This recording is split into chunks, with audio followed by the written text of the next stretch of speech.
بسم الله الرحمن الرحيم. الحمد لله رب العالمين والصلاة والسلام على أشرف الأنبياء والمرسلين وعلى آله وأصحابه أجمعين ومن تبعهم بإحسان إلى يوم الدين. أما بعد. محترم حضرات اور پردہ نشین خواتین اسلام، نماز تراویح کے بعد ہم اور آپ روزانہ توحید اور شرک کے متفرق مسائل سنتے آ رہے ہیں۔ گزشتہ 2 درس میں ہم اور آپ نے شرک کی حقیقت سے متعلق بہت ساری باتیں سنی۔ آج کے درس سے ہم اور آپ امت کے اندر جو شرک پیدا ہوا اور پایا جاتا ہے اس کی الگ الگ شکلیں، شرک کی الگ الگ صورتیں جو ہمارے سماج میں پائی جاتی ہیں، ہمارے کلمہ پڑھنے والے مسلمانوں کے اندر پائی جاتی ہیں، ہم انشاءاللہ کوشش کریں گے کہ جو شکلیں ہیں ان میں سے کچھ نمایاں شکلوں کو آپ کے سامنے رکھیں تاکہ پتہ چلے کہ یہ شرک ہے، اور یہ بھی سمجھیں گے کہ یہ شرک ہے تو کیوں ہے، اور قرآن و سنت میں اس کو گمراہی کہاں قرار دیا گیا، یہ ہم سمجھنے کی کوشش کرتے ہیں۔ آج میں جو شکل آپ کے سامنے ذکر کرنے جا رہا ہوں، آپ کو یاد ہوگا شرک کا جب تعارف میں نے کروایا، توحید کا جب تذکرہ میں نے آپ کے سامنے کیا تو بتایا تھا کہ اللہ کے حقوق اور اللہ کے معاملات میں سے کوئی بھی حق، کوئی بھی معاملہ غیر اللہ کو دینا یہ شرک ہے۔ اللہ تعالیٰ کی ربوبیت کے معاملات، اللہ تعالیٰ کے اسماء و صفات اور اللہ تعالیٰ کی الوہیت کا جو حق ہے، ان میں سے کوئی بھی بات غیر اللہ کو دینا یہ شرک ہے۔ یہ میں نے آپ کے سامنے بتایا تھا، لیکن آج جو بات میں آپ کے سامنے bتانے جا رہا ہوں کہ اس امت میں ایسے بھی لوگ ہوئے جو اللہ تبارک و تعالیٰ کے حقوق سے بھی آگے بڑھ کر خود اللہ کی ذات میں انہوں نے شرک کیا، یعنی اللہ تبارک و تعالیٰ کی ذات وحدہ لا شریک ہے، وہ اکیلا ہے، اس کا کوئی شریک نہیں، اس کے حقوق میں بھی نہیں، اس کے کاموں میں بھی نہیں، اس کی صفات میں بھی نہیں۔ لیکن کچھ ایسے بھی لوگ ہوئے جنہوں نے اللہ تعالیٰ کے وجود میں، اللہ تعالیٰ ہی کی ذات میں شرک کر لیا، یعنی ایسے عقیدے بھی لوگ رکھتے ہیں کہ اللہ کے حق میں شرک تھا، اللہ کے صفات میں شرک تھا، اس سے آگے بڑھ کر اللہ کی ذات ہی میں شرک کر بیٹھے۔ یہ کون لوگ ہیں؟ میں آپ کے سامنے کچھ مثالیں رکھنا چاہتا ہوں۔ دیکھیے، اسلام سے پہلے ہندوؤں کے ہاں یہ ہوا، ہندو دھرم میں خاص طور پر یہ ہوا کہ ان کے پاس سے جو آسمانی کتابیں جو کچھ تھیں، یعنی وہ جس قوم کے بھی اصل میں تھے، وہ سب ضائع کر دی، ان کے پاس دینی رہنمائی کے لیے کوئی کتابیں نہیں تھی۔ تو ان کے اندر یہ سوالات پیدا ہوتے تھے کہ خدا کون ہے، ہم کون ہیں، ہم اس دنیا میں کیوں آئے ہیں، ہمارا دنیا سے کیا تعلق ہے، ہمارا کائنات کے خالق سے، خدا سے کیا رشتہ ہے، یہ ساری باتیں وہ سوچا کرتے تھے۔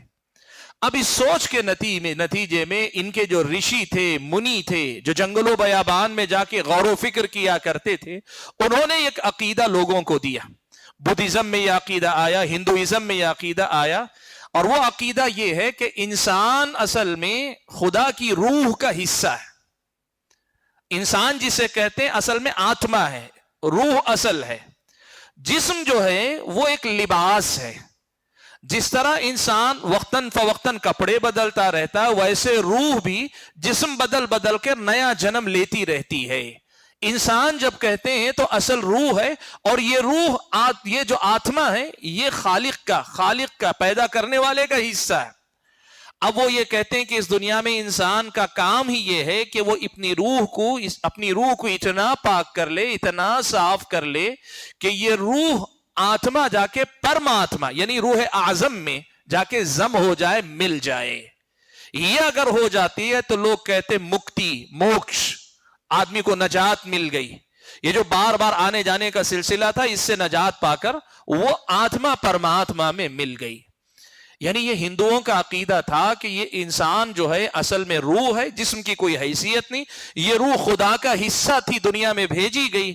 جب یہ روح نیک اور پاک ہو جاتی ہے، دوبارہ جا کے خدا میں ضم ہو جاتی ہے، اور یہی جو ہے ختم ہے، خاتمہ ہے انسان کا، یہی نجات۔ جنت جہنم یہ ساری کوئی باتیں نہیں ہیں۔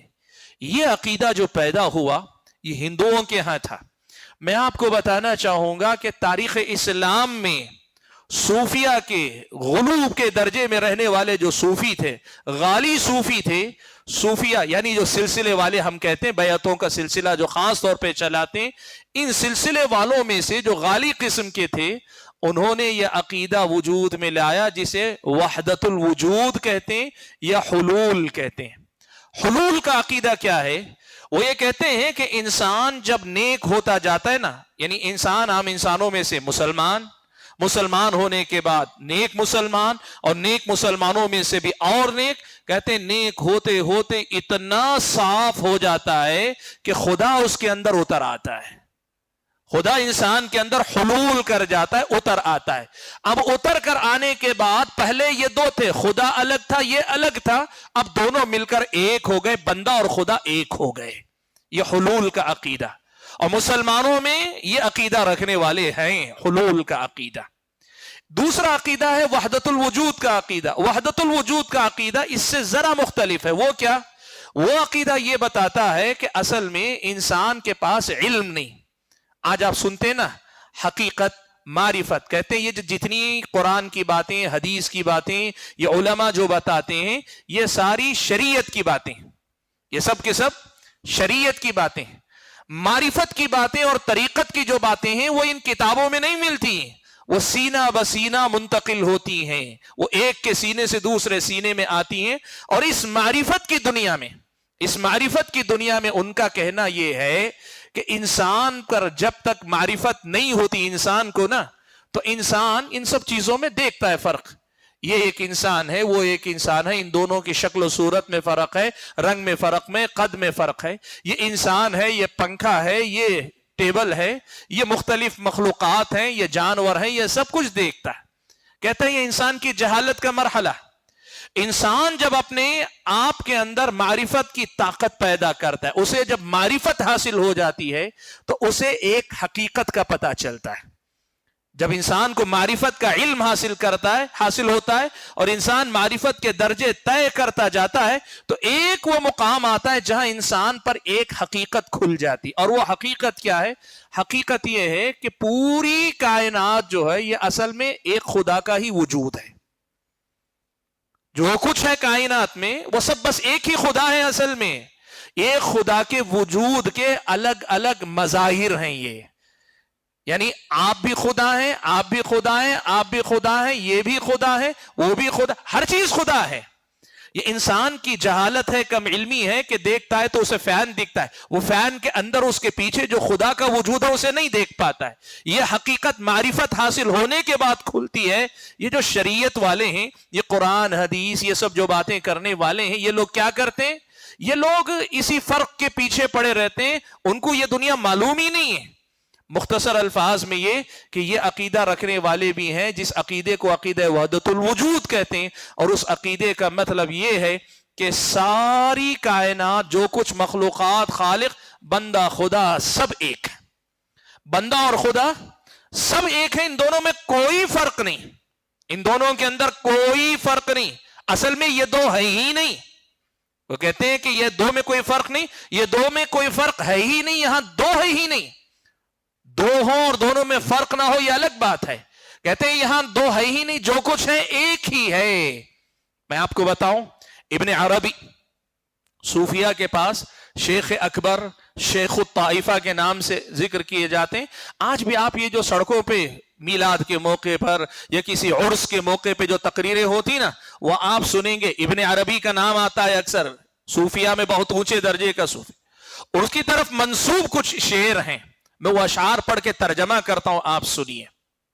اور ان اشعار کے ترجمے سے پہلے یہ مسئلہ سنیے. یہ بتاتے ہیں صوفیہ کا یہ جو سلسلے والے ان کے پاس مانتے یہ ہیں کہ جب تک بندے کو یہ حقیقت کھلتی نہیں نا کہ اصل وجود ایک ہی ہے، خدا بندہ کوئی چیز نہیں، وجود ایک ہی ہے، جب تک اسے یہ فرق یاد رہتا ہے، معلوم رہتا ہے ایک خدا ہے، ایک میں ہوں، ادھر خدا ہے ادھر بندہ ہے، اسے عبادت کرنی چاہیے، اسے عبادت کرتے رہنا چاہیے. جب یہ پردہ اٹھ جاتا ہے، جب یہ حقیقت کھل جاتی ہے انسان کے سامنے کہ خدا اور بندہ نام کی کوئی چیز نہیں، اصل میں وجود تو ایک ہی وجود ہے. اب جب یہ حقیقت اس پر کھل گئی، یہ معرفت اسے حاصل ہو گئی، تو اب عبادت کسی چیز کی ضرورت نہیں. کیوں بھئی میں اگر عبادت کروں گا کس کی کروں گا؟ میری ہی کروں گا نا، اس لیے کہ وجود تو ایک ہی وجود ہے. آپ بھی خدا، وہ بھی خدا، یہ بھی خدا. کون کس کی عبادت کرے گا؟ سب خدا ہیں تو کون کس کی عبادت کرے گا؟ یہ ہے عقیدہ وحدت الوجود. یہ ہے عقیدہ وحدت الوجود جس کو لوگ مانتے ہیں. اور اسی عقیدے کو سامنے رکھ کر ابن عربی کی طرف منسوب یہ اشعار ہیں. وہ کہتا ہے العبد رب والرب عبد یا لیت شعری من المکلف ان قلت عبد فذاک رب وان قلت رب فانا یکلف. اس کا ترجمہ سنیں آپ. کہتا ہے العبد رب، بندہ خدا ہے، والرب عبد، اور رب بندہ ہے. بھئی سب ایک ہی نہ ہیں، سب ایک ہی ہیں. تو رب بندہ ہے اور بندہ رب ہے. یا لیت شعری من المکلف، میں حیران ہوں کہ یہ جو شریعت کی پابندیاں جو لائی گئی ہیں، کس کے لیے یہ پابندیاں؟ یہ حرام حلال، یہ جائز ناجائز، یہ فرض ہے، اس سے یہ تکلیف شرعی کس کے لیے؟ یا لیت شعری من المکلف. پھر آگے کہتا ہے کیوں؟ مجھے تعجب کیوں ہے، یہ حیرانی مجھے کیوں ہے. ان قلت عبد، اگر میں کہتا ہوں کہ بندہ اس کا مکلف ہے، تو بندہ خود فذاک رب، وہ خود رب ہے نا. بھئی بندہ اگر یہ سب شریعت کا مکلف ہے کہوں گا وہ خود رب ہے. وَإِن قُلْتُ رَبٌ، اور اگر میں کہوں رب مکلف ہے، فَأَنَّا يُكَلَّفُ، رب کہاں مکلف ہوگا؟ وہ تو مکلف کرنے والا ہے، شریعت کی پابندی کروانے والا، وہ کہاں شریعت کی پابندی کرے گا؟ یہ وہی بات ہے جسے آپ دیکھتے ہیں سلسلے والے. آپ نے کبھی سنا ہے نا، لوگ مزار پہ جاتے ہیں، آستانے پہ جاتے ہیں، مزار کے بازو ہی مسجد رہتی ہے، مسجد میں اذان ہوتی ہے، سارے پیر، معاف کیجئے سارے مرید، سارے وہاں آنے والے نماز میں آ بھی جائیں، اگر ویسے تو جاتے نہیں سارے، لیکن مان لیں پورے آ جائیں، پیر صاحب گھر میں ہی رہتے ہیں. لوگ پوچھتے ہیں کیوں؟ کہتے ہیں وہ دل کی نماز پڑھتے ہیں. دل کی نماز نہیں، وہ نماز ہی نہیں پڑھتے ہیں. کیوں نہیں پڑھتے ہیں؟ اس لیے نہیں پڑھتے کہ ان پر یہ حقیقت کھل گئی کہ بھئی میں عبادت کس کی کروں؟ وہ میں ہوں، میں وہی ہوں. وہ میں ہوں، میں وہی ہوں. عبادت کس کی کروں؟ یہ وہ حقیقت ہے جسے حقیقت کہتے ہیں. یہ وہ معرفت. اور معلوم ہے آپ کو، کہتے ہیں یہ راز ہے. یہ راز کسی کو نہیں بتانا چاہیے. آپ سنتے ہیں نا سلسلے والوں کے پاس راز ہے، ہر کسی کو نہیں بتاتے، پیالہ پینا پڑتا ہے، تھوڑا تھوڑا کر کے راز کھولتے ہیں. میں نے سادہ الفاظ میں آپ کو سنا دیا، سالہ سال لگاتے تھے، بندے کو بتاتے نہیں. بس وہ ایک کیوں کہیے کہ خوف کا ماحول یا عقیدت کا ماحول، ایک قسم کے جو ہے احترام کے ماحول میں بندے کو عاجز بنائے رکھتے ہیں سامنے. میں آپ کے سامنے یہ بات بتاؤں، یہ حلول کا عقیدہ کہ خدا بندے میں اترتا ہے، نتیجے میں یہ اور وحدت الوجود دونوں کا نتیجہ ایک ہے کہ خدا اور بندہ اصل میں دونوں ایک ہی ہیں. یہ جو چیز ہے نا، یہ انتہا درجے کا شرک اور کفر ہے. یہ انتہا درجے کا شرک اور کفر ہے. کیوں؟ آپ دیکھیں، آپ قرآن کی آیت پڑھتے ہیں، آپ نے تراویح میں سنی، لَقَدْ كَفَرَ الَّذِينَ قَالُوا إِنَّ اللَّهَ هُوَ الْمَسِيحُ ابْنُ مَرْيَمَ. اللہ نے کہا وہ لوگوں نے کفر کیا، وہ لوگ کافر ہو گئے جنہوں نے یہ کہا کہ مسیح ابن مریم ہی خدا ہے، مسیح ابن مریم ہی اللہ ہے. ان اللہ هو المسیح ابن مریم، اللہ ہی مسیح ابن مریم ہے. اللہ تعالیٰ خود مسیح ابن مریم یعنی حضرت عیسیٰ اور اللہ ایک ہیں کہنے والے کافر ہیں کہا. اللہ نے قرآن میں صاف طور پہ کہا یہ کافر ہیں. جب اللہ اور حضرت مسیح کو ایک ماننا کفر ہے، پوری کائنات اور اللہ کو ایک ماننا کفر نہیں ہے. یہ انتہا درجے کی خباثت ہے. لفظ کے لیے معاف کریں، لیکن سمجھیں آپ کتنی بڑی اللہ تعالیٰ کے ساتھ جرت ہے. اللہ تعالیٰ کے سامنے کتنی بڑی جرت ہے. یہ اللہ تعالیٰ کے ساتھ کس قسم کا معاملہ یہ ہے؟ اللہ تبارک و تعالیٰ کی ذات ہی میں شرک کر لینا. ہم تو بات کر رہے تھے اللہ کا کوئی حق غیر اللہ کو دینا شرک ہے. یہ تو اس سے اوپر کا درجہ ہے کہ اللہ کے وجود ہی میں، اللہ ہی کے وجود ہی کو آپ انسان کے وجود کو اللہ کا وجود بنا دے رہے ہیں. مجھے یاد ہے، میں ایک بات اکثر یہ بات ذکر کرتا ہوں. ایک شاعر تھے، ایک مشاعرے کی بات ہے. ایک شاعر، وہ شاعر ایسے ہی عقیدے رکھنے والے تھے. وہ شعر پڑھنے کے لیے آئے تو انہوں نے ایک بات کہی، مجھے نہیں نظر آتا کہ اس پوری دنیا میں آخر شرک کہاں ہو رہا ہے. پوری دنیا میں شرک کہاں ہو رہا ہے مجھے نظر نہیں آتا. ظاہر بات ہے اگر بندہ یہ مانتا ہو ہر چیز خدا ہے, ہر چیز وجود اصل میں خدا ہی کا وجود ہے, تو شرک کہاں ہے؟ آپ بتائیں, سمجھے میری بات کو. آپ اگر کہیں ایک آدمی پتھر کے سامنے جا کے سجدہ کر رہا ہے بت کے اندر, وہ بھی خدا ہے نا. اب اس عقیدے کے مطابق پتھر بھی خدا ہے, وہ پتھر کو سجدہ کرے تو بھی خدا ہی کو سجدہ ہے. کوئی آ کے آپ کے سامنے سجدہ کر دے, شرک کہاں ہے؟ آپ کا وجود بھی تو خدا کا وجود ہے. کوئی جا کے کسی نبی, کسی ولی, کسی درخت, کسی مخلوق کے جب یہ عقیدہ رکھے گا آدمی تو وہ یہی کہے گا دنیا میں شرک کہاں ہو رہا ہے مجھے نہیں پتا ہے. جی بالکل نہیں ہوگا. جب ہر چیز وجود خدا ہی کا وجود ہے تو پھر شرک کہاں سے ہوگا؟ یاد رکھیں آپ, ہمیں جو عقیدہ سکھایا گیا وہ عقیدہ کیا ہے؟ وہ عقیدہ یہ ہے کہ خالق اور مخلوق جدا ہیں, خدا نہیں. خالق خدا ہے, مخلوق خدا نہیں ہے. مخلوق کسی بھی صورت میں, خدا تو دور کی بات ہے. اللہ تبارک و تعالیٰ کے حقوق میں سے کسی معمولی سے معمولی حق کا بھی حقدار انسان کوئی مخلوق نہیں ہو سکتی. تو میں نے جیسے بتایا کہ اس امت کے اندر پائے جانے والی شرک کی جو مختلف شکلیں ہم ان کا تذکرہ کریں گے. آج میں نے سب سے پہلے جو ذکر کیا, دو عقیدے ذکر کیے جو نتیجے میں ایک ہیں. شروع میں حلول یعنی خدا انسان کے اندر اتر آتا ہے, یہ ماننے والے شروع میں دو وجود مانتے ہیں, یہ خدا کا وجود ایک بندے کا, لیکن انجام میں, اختتام میں, اینڈنگ میں دونوں ایک ہو جاتے ہیں. لیکن وحدت الوجود میں شروع بھی وہی, آخر میں بھی وہی, وجود ایک ہی ہے, خدا اور بندے میں کوئی فرق نہیں. اور یہ جو ہے انتہائی اعلیٰ درجے کا کفر ہے. اسی لیے شیخ الاسلام ابن تیمیہ رحمۃ اللہ علیہ ایک بات کہتے تھے کہ یہ عقیدہ رکھنا, وحدت الوجود کا یہ عقیدہ رکھنا یہود و نصارہ سے بڑا کفر ہے. اس لیے کہ یہود و نصارہ کیا کرتے تھے, ایک انسان حضرت عیسیٰ کے بارے میں عقیدہ رکھتے تھے کہ وہ اللہ ہیں یا اللہ تعالیٰ کے بیٹے ہیں, اور یہ لوگ عقیدہ رکھتے ہیں کہ سارے جو انسان ہیں وہ اللہ ہیں یا اللہ تعالیٰ ہی کا حصہ ہے. تو کون زیادہ برے کافر ہوئے, کون زیادہ بڑے کفر کا ارتکاب کر رہے ہیں؟ یہ عقیدہ رکھنے والے. یہ جو حقیقت کی دنیا, یہ جو معرفت کے نام پر لوگوں کو پٹی پڑھائی جاتی نا, وہ یہی سب حقیقتیں. بہرحال بات کو بہت زیادہ طول دینا نہیں چاہتا. آج جو پہلا مسئلہ, پہلی صورت جو بتانا چاہ رہا تھا نا, وہ یہ ہے کہ اللہ تعالی اور بندوں کو الگ الگ رکھنا. خالق کو خالق, اسی کو رب, اسی کو مالک, اسی کو معبود ماننا, مخلوق کو مخلوق مان کے اللہ کے سامنے عاجز اور حقیر ماننا, یہ اسلام نے ہمیں سکھایا ہے. کسی بھی حضرت عیسیٰ کو اللہ ماننا یا اللہ کا بیٹا ماننا, اسے اللہ نے کفر کہا ہے.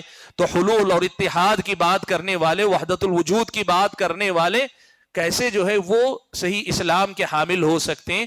یہ شرک اور کفر, اللہ تعالیٰ کی توحید میں کفر, اللہ تعالیٰ کی توحید میں شرک کا سب سے اونچا درجہ ہے جو آج ہماری دنیا کے اندر پایا جاتا ہے. اور یہ عقیدہ رکھنے والے مسلمان ہیں بہت سارے, یعنی اپنے آپ کو مسلمان کہتے ہیں. آپ بتائیے کہ ایسے عقیدوں کے ساتھ کسی کا اسلام کہاں باقی رہ سکتا ہے؟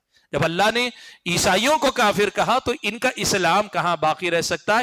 یہ پہلا مسئلہ ہے جو مجھے آج آپ کے سامنے ذکر کرنا تھا. انشاءاللہ اگلے دروس میں ایسی ہی اور شکلیں جو توحید میں شرک کی, توحید میں خلل کی ہیں, وہ آپ کے سامنے بیان کی جائیں گی. اللہ سے دعا کیجئے کہ اللہ تعالیٰ مجھے اور آپ سبھی حضرات کو, خواتین کو, شرک کی ان حقیقتوں کو سمجھ کر, خود اس سے بچ کر لوگوں کو بھی یہ باتیں سمجھانے کی توفیق عطا فرمائے. اللہ تبارک و تعالیٰ ہم اور آپ کو اپنے حفظ و امان میں رکھے. آمین. وآخر دعوانا ان الحمد للہ رب العالمین.